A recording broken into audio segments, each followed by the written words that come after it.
Hello বন্ধুরা, সবাইকে শুভ দুপুরের অনেক অনেক শুভেচ্ছা।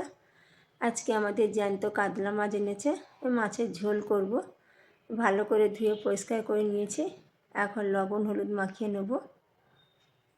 মাছে ভালোভাবে লবণ হলুদ মাখানো হয়ে গেছে। আমি মাছের ঝোলটা কাঁকরোল আলু দিয়ে করব, তাই আমি কাঁকরোল আলুটা কেটে নিয়েছি। মশলাও বেটে নিয়েছি, একটা পেঁয়াজ, আদা রসুন কাঁচা লঙ্কা শুকনো লঙ্কা একসাথে বাটা, টমেটো একটা দিয়েছি ছোট, জিরে ধনে একসাথে বাটা, দুটো কাঁচা লঙ্কা গোটা নিয়েছি, একটা তেজপাতা। এখন রান্নাটা বসিয়ে দেব। রান্নাটা আমি বসিয়ে দিয়েছি। কাঁকরোল আলুটা একটু ভালো করে লাল লাল করে ভেজে নেব। অল্প লবণ হলুদ দিয়েছি। আমি কিন্তু সাদা তেলে রান্না করছি। আলু আর কাঁকরোলটা ভালোভাবে ভাজা হয়ে গেছে, এখন আমি তুলে নেব। এখন মাছগুলো ভেজে নেব।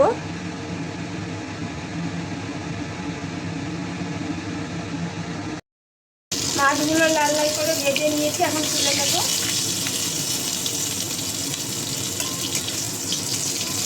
তেজপাতা ফোড়ন দেব, আদা রসুন পেঁয়াজ শুকনো লঙ্কা কাঁচা লঙ্কা বাটা, লবণ দিয়ে দেবো,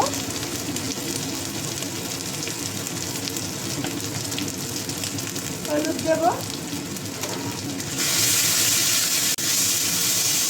অল্প একটু জল দেব, অল্প একটু চিনি দেব,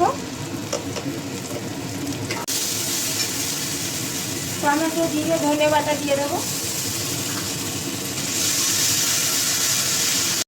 দুটো কাঁচা লঙ্কা দিয়ে দেবো, ভেজে রাখা কাঁকরোল আলুটা দিয়ে দেবো,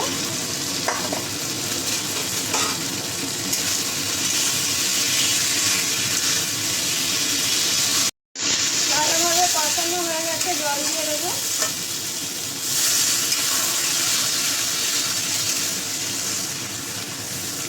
ভেজে রাখা মাছগুলো দিয়ে দেবো।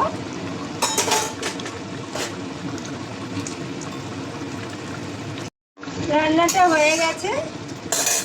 উপর দিয়ে গরম মশলা বেটেছি দিয়ে দেবো। আমি এখন নামিয়ে নেব।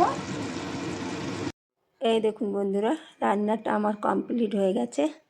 আমার রান্নাটা কেমন হলো, ভালো হলে কমেন্টে জানিও। সবাই ভালো থেকো, সবাইকে টাটা।